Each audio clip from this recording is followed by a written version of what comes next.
March 29, 1985. Puzzling evidence presents Glassmadness.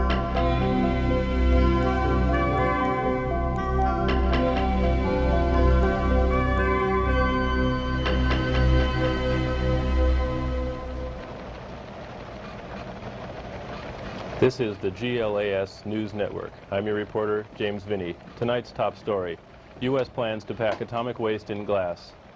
The atomic industry for over 3 decades has been producing nuclear warheads and bombs with a byproduct of liquid radioactive waste with no adequate place to store it. In a recent report, new defense industry waste processing facility will be opened, which will combine radioactive waste with borosilicate glass. 28% glass and 72% radioactive waste will be a molten mixture poured into 10-foot-high stainless steel corrosive-resistant canisters and will be deposited in some geological repository. This still has to be decided by Congress. This just into our news desk. Spices recalled by Schilling Corporation because of broken glass rims. Spices sold in Western stores with cracked or damaged rims that could cause glass to get into spices have been recalled from stores all over the West. We'll have film at 11. In an apparently unrelated story, glass slivers found in governor's intestines. A jagged piece of glass measuring 1.3 inches by 2 inches was removed with 4 inches of small intestines from the governor of Kentucky in 3.5 hours of exploratory surgery. No explanation was given to its origin. In an apparently unrelated story from our medical desk, ancient tools, modern surgery. Dateline, Omaha, Nebraska. Doctors using facsimiles of ancient volcanic glass tools performed successful colon surgery on an archaeologist who asked that those tools be used to prove the value to modern medicine.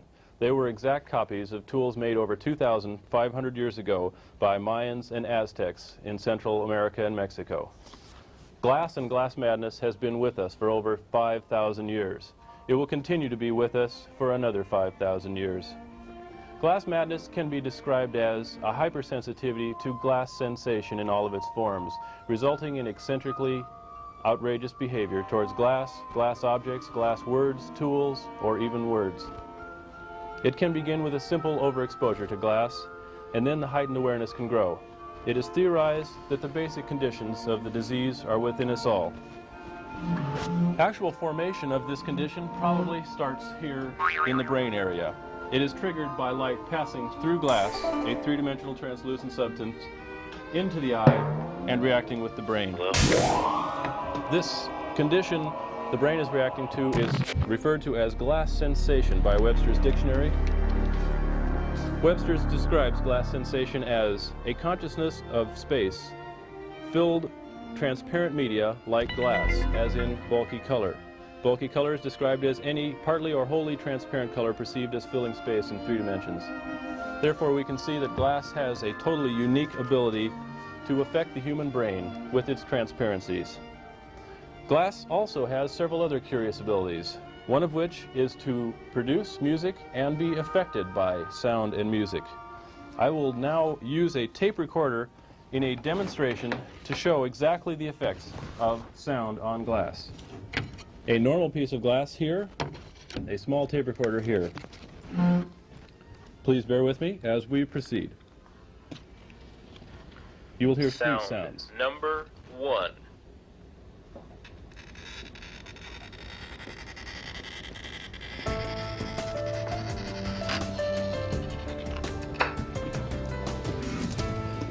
Sound number 2.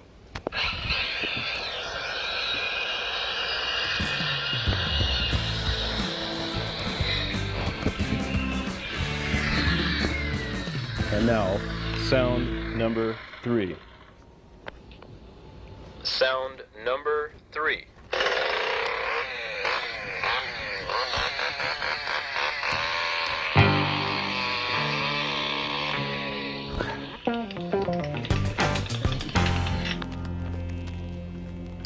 Now, some of you may have recognized that the first sound you heard was a glass cutter, which hopefully will break glass. The second sound you heard was a skill saw, which usually doesn't break glass. The third sound you heard was a chainsaw, which definitely usually doesn't break glass. This phenomena can also be demonstrated in numerous other ways. At this particular point, I'd like to demonstrate the potential of this glass to now, as affected by sound, create sound. We here have a basic, simple xylophone.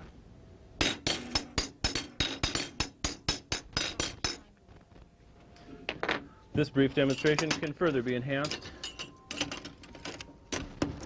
by various other varieties of glass music. The oldest type of glass music that we know of is referred to as the glass harmonica.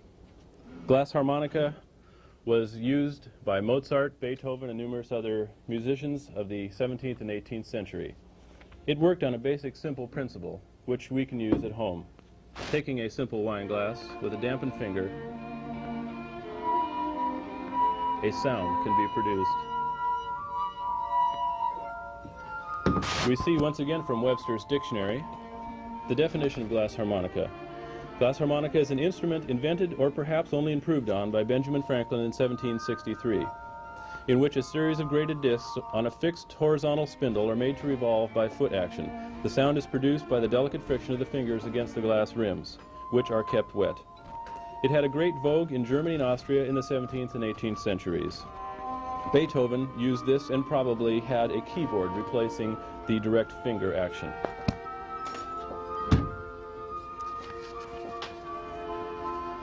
As we can see, glass has many amazing properties. The final property which I will demonstrate is the ability of the human voice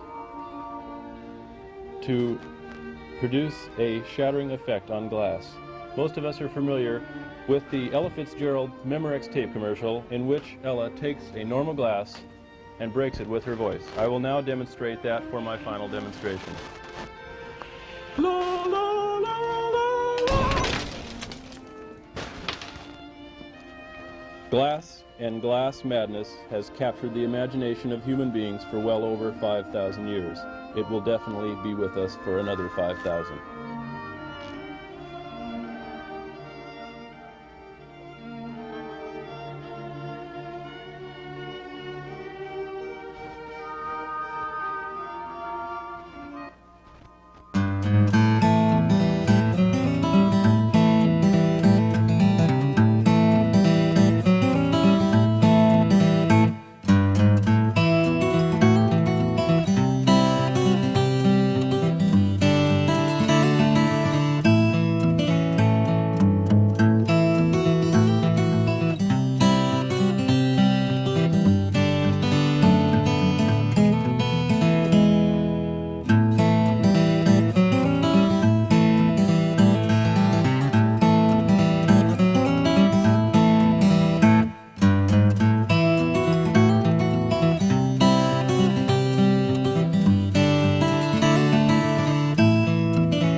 Glass Ericksonian glass research project.